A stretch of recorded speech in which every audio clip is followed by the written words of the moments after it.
Welcome to The Story Tinker, a Webtoons and Witcher podcast for superfans with scene-by-scene analysis. Featuring sharp co-hosts for a fuller picture, we dive deep into character psychology, relationships, and theories. We'd love it if you could like, subscribe, comment, and rate us on all podcast platforms and social media. For bonus content, you can support The Story Tinker on Patreon. Let's begin. Okay, everyone, welcome to episode 6 of In the Bleak Midwinter, titled Brave. And we're recording all these in one shot, but because I'll be publishing them separately, say hi to Tiff and Tyler from Be My Friend podcast. Whoa! Yeah. And yeah, you can listen to episode 5 for a little more of an introduction. But which I forgot to say, check out the Be My Friend podcast. I think I didn't say that in episode 5, which is, yes, it's a great podcast. It's hilarious. It's funny. And Rosie, you also have Rosie Bird TV, as you see there. So you've got 2 great channels to check out. Got lots of great Webtoons content. So, and links will be below. All right. Do one of you want to do read through this episode? You don't have to, by the way, only if you want to. Sure. You know what? I can do this one. I got this one. Okay. Is this the one that I'm thinking it is? Okay, yeah, it is. Good. Yeah, like, wait, hold on. All right. Good. Just, don't be jealous when Hollywood calls for me after this. All right. So we're still in the like hospital-y room with Delta and Anya. He's taking her blood, or he's getting ready to. So we've got some sound effects, some clicking and clacking and clattering. And he explains that this building was formerly a science institute, featuring state-of-the-art technology, readily available for the brightest minds of this century, with inbuilt housing facilities and a gym, a pool, and an around-the-clock catering team. I mean, Anya is clearly impressed. She's just sitting there like, I'm anxious. Yeah, she's definitely anxious. Her hands are jittering. Yeah, she's shaking. She's sitting at the table. He's just wandering around talking about this lovely facility. There was even a charming cafe on the ground floor. Once upon a time. So I have a question. Do you think her mom was one of the brightest minds of the century? Was she there in that building? Oh, I bet. That would be a really, yeah, that would be a really cool connection. Mm-hmm. I guess so. This is a good place to ask. Like, I know in the beginning episodes, we hear like the TV going on and talks about I forgot her name, Jackie. I was actually trying to look up my spreadsheet that I made. Or basically talked, the TV going on. She's like, oh, this person has been missing from the public eye for so long, and she invented this, and she's the cause of all our problems. I was like, oh, of course it's Anya's mom. But then some other people were like, wait, no, it's not. Maybe we don't know for sure that it's Anya's mom, like the scientist who invented, all of the androids. Right. What did you think? I mean, I bought into the mom thing. I'm pretty sure right away. I was like, oh, it's gotta be her mom. Right. You sort of picture her of their family like right after. So yeah, yeah. I mean, I don't think that her mom created like the 10 or anything, but maybe she'd be a part of it, because that'd be so weird, because then she'd be like Omega's mom and Anya's mom, and then they couldn't be soulmates. So, but they're not like, she's not an actual mom, she's their inventor. Yeah, it's just what they refer to as mother. Then we would have like a whole Eggnoid type thing, like that webtoon Eggnoid, and then I'd be gone. So that would get weird for me. I just looked at her name. It was Zoe and Agnes. So yeah, I don't know. I don't like that dynamic. I know she didn't physically give birth to them, but it'd be still weird because they call her mom. So okay, so you think it was a different scientist? I do. Just hoping. I'm hoping. Maybe she just like worked with them though. Maybe she worked with Omega's mom. So I don't know. Okay. Well, there we go. Equal representation. I mean, yeah, I'm more with the Zoe is the mom, but we'll see. We also don't know their last names, right? And knows we know Zoe's last name. We don't know what like Anya and Alexei's last name. Yeah, that's true. We don't know any of that yet. I I don't think anyone else has last names either, but like, No. we've got one. We got one last name and we don't even know where to put it. We're like, whose last name is this? Okay, all right, we've got Delta. He's still wandering around, but now he's tip tapping, click clacking back over to her. I like all the sound effects. All right, we are staying in the former owner's penthouse apartment. That explains a lot, because I was wondering what this facility was. So I was glad when he explained himself.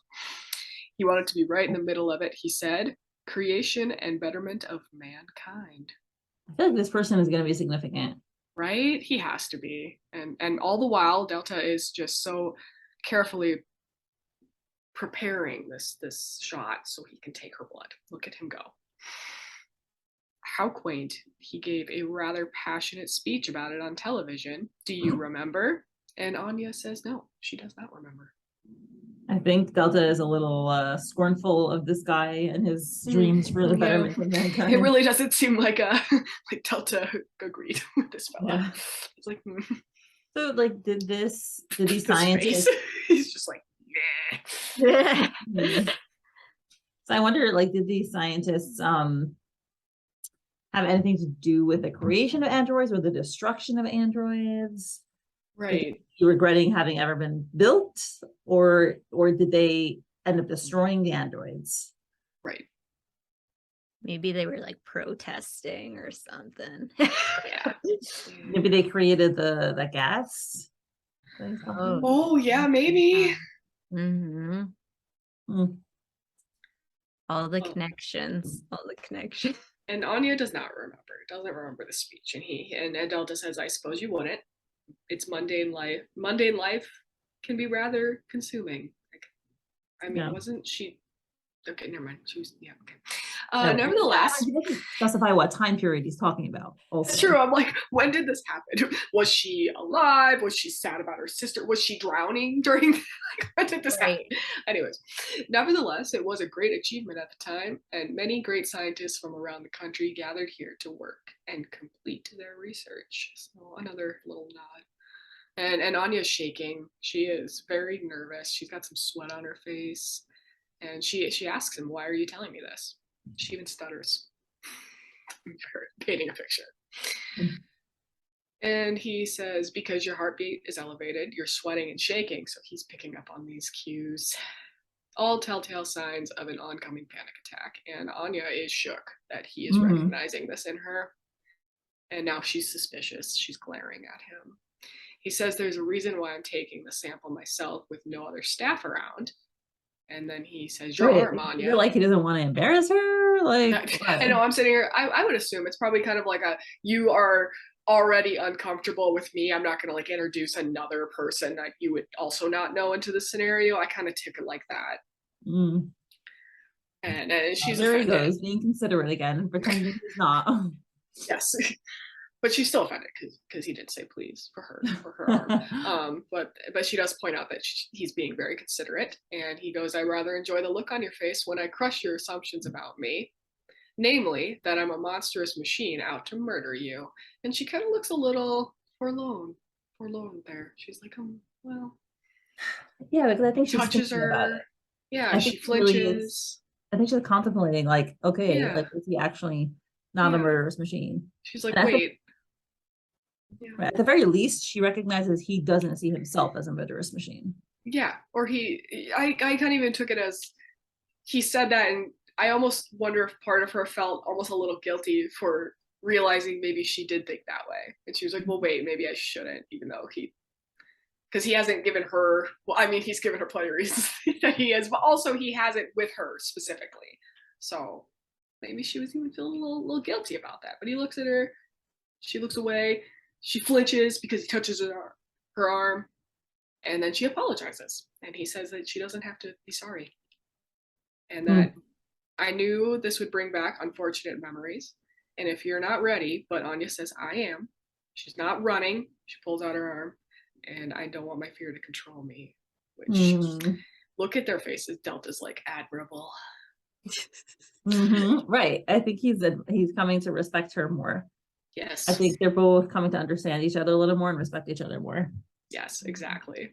I like this whole sequence. I like this episode. I'm really glad I got to do this. A victory is a victory, Delta says while he is tying that little band around her arm, no matter how small.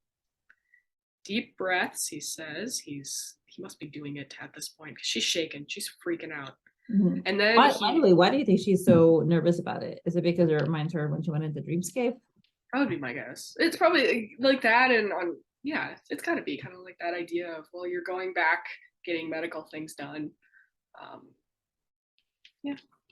think the whole situation is very just weird, right? She's in a very odd position right now, and there's a part android human like taking your blood, and also he has done countless like unmentionable things that she knows about. So I'd probably be like, "Whoa, you're touching me."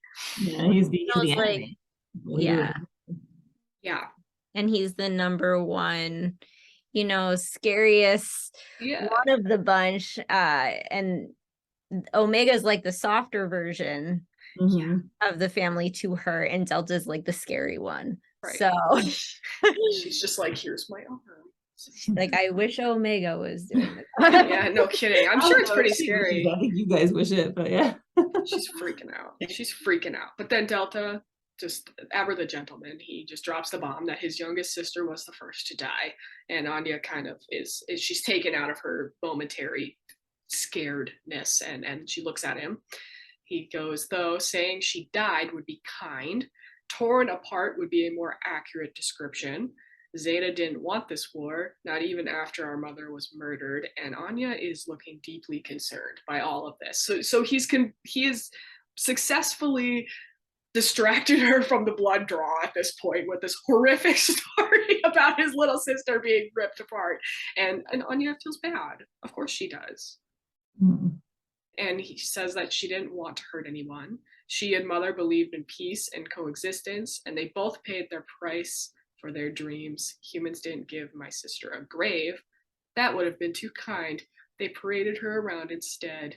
A great victory for their newest general, which, yep, that's... I think it's Alexei. Is this Alexei?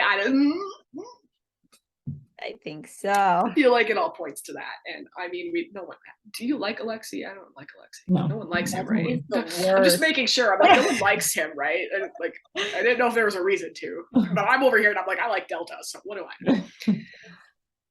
know? He goes, his hands didn't shake, even though she was a human once. And Anya is very sad by this. She says she's sorry. She really looks like she's very sorry. Which, of course, she has all that compassion. Very empathetic lady. Oh, this is like heartbreaking because Zeta was the nicest, sibling that we saw. At least in that scene.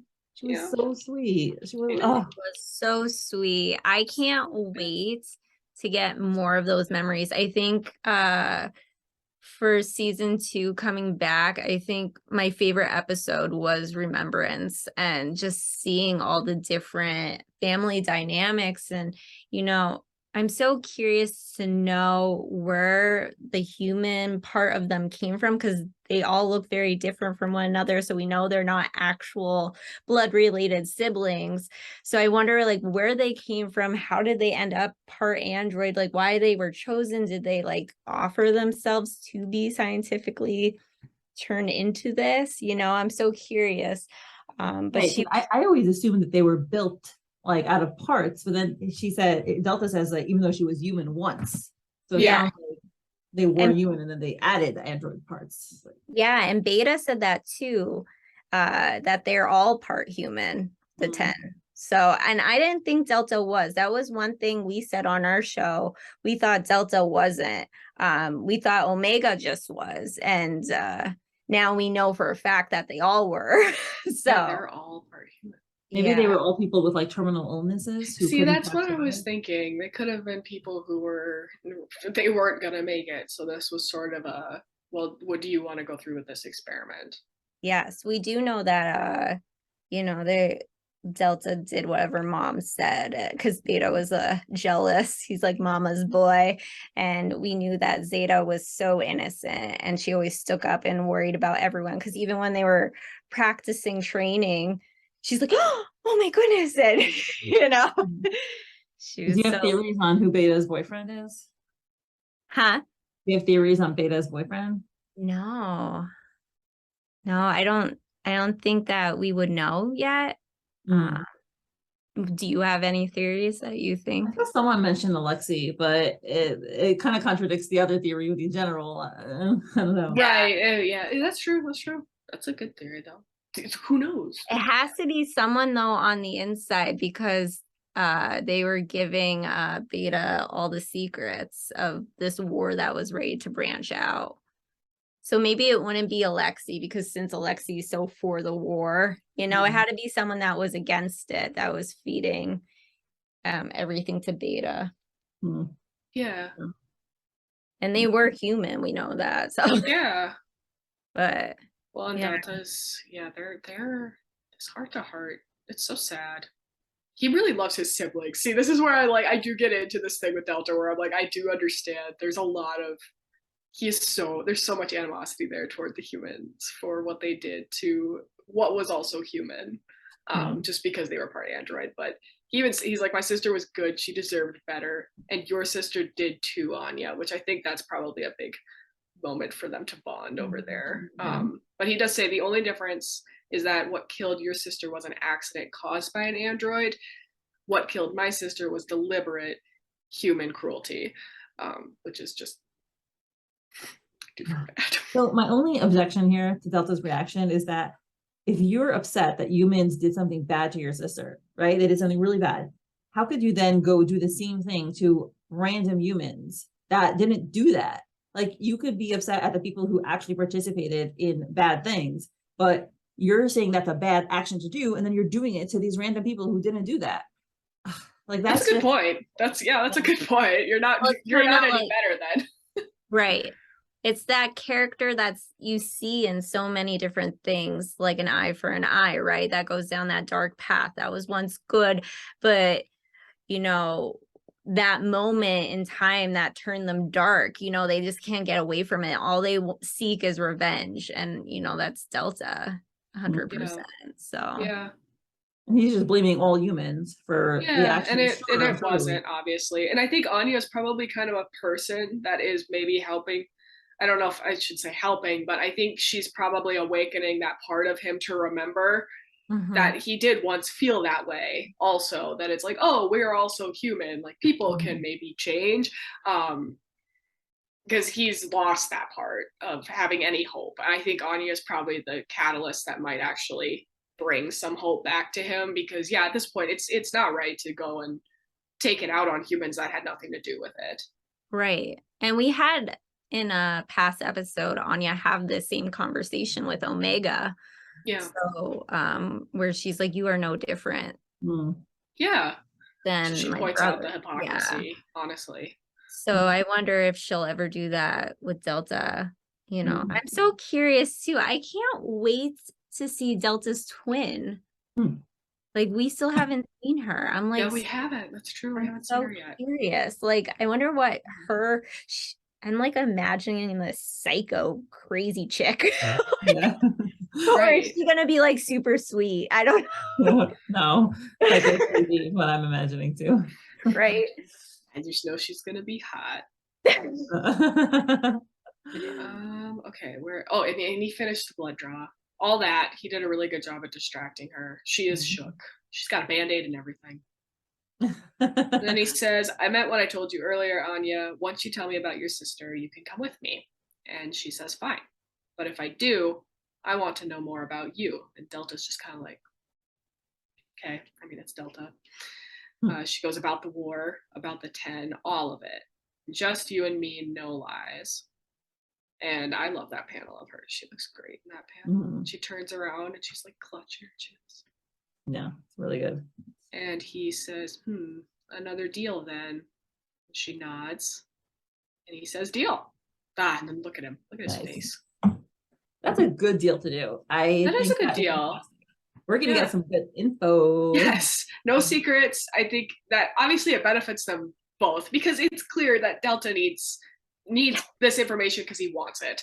And it's clear that Anya kind of also needs to work through everything. And I think that all of that information on top of it is going to help her as well. I think all they can really do is help each other. So I'm glad. Yeah.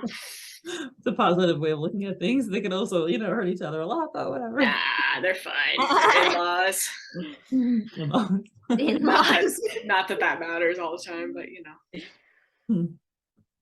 It's good. I mean, it'll be a great chapter, I hope, for us.